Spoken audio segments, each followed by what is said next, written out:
नमस्कार दोस्तों, स्वागत है आप सभी का आपके अपने चैनल स्पिरिचुअल यू में।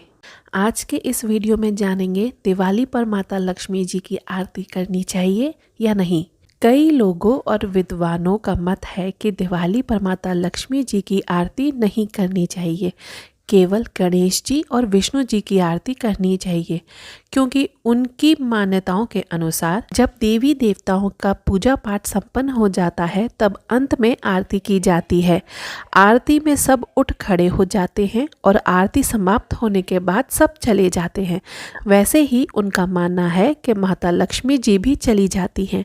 कई लोग ये भी कहते हैं घंटी नहीं बजानी चाहिए, परंतु यह बात पूर्णतः सच नहीं है। यह केवल कुछ व्यक्तियों की कहेंगे या फिर कुछ लोगों की सिर्फ मनगढ़ंत बातें कह सकते हैं, जो लोग बिना विचार किए बस अंधविश्वास की तरह करते चले आ रहे हैं। मैं अपनी बात करूं तो मैंने बचपन से ही अपने माता पिता को लक्ष्मी जी की आरती पूर्ण श्रद्धा से घंटी व शंखनाद के साथ मधुर स्वर में आरती करते उन्हें देखा है। स्कंद पुराण के वैष्णव खंड के मार्ग शीर्ष के महात्म के अंतर्गत भगवान श्री कृष्ण जी कहते हैं, जो भी कोई पूजा पाठ में मंत्र में यदि कमी रह गई हो या कोई त्रुटि रह गई हो तो आरती कर देने से वह संपूर्ण हो जाती है। भविष्य पुराण के उत्तर पर्व के अंतर्गत इसमें कहा गया है कि लक्ष्मी जी, ब्राह्मण, चंडिका यानी कि माँ दुर्गा, आदित्य यानी भगवान सूर्य, गौरी शंकर,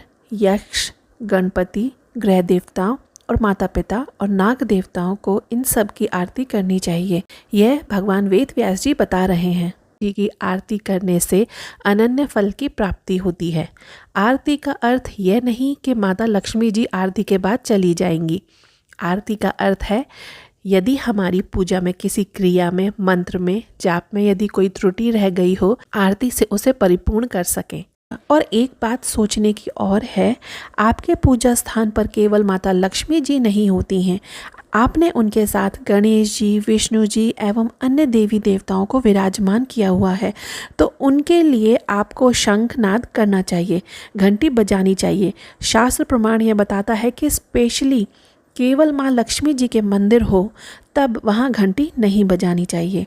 आशा करती हूँ आपकी ये दुविधा भी दूर हो गई होगी। पहले सोशल मीडिया नहीं था, तब जितनी जानकारी होती थी उसी में पूजा पाठ करके सभी प्रसन्न रहते थे, परंतु अब इन माध्यमों से काफ़ी कुछ सीखने को भी मिलता है, परंतु भ्रम के माया जाल में भी फंसते जा रहे हैं। किसी ने कुछ कहा, आपने सुन लिया और मान लिया और उन्हीं बातों का अनुसरण कर उन्हीं बातों को मान लेना पूर्णतः गलत है। सही गुरु का मार्गदर्शन आपको उन्नति की ओर लेकर चलता है, इसलिए अपने गुरुजनों का सही चुनाव भी उतना ही महत्वपूर्ण है और अपने गुरुजनों की कहे हुए बातों पर ही चलना चाहिए।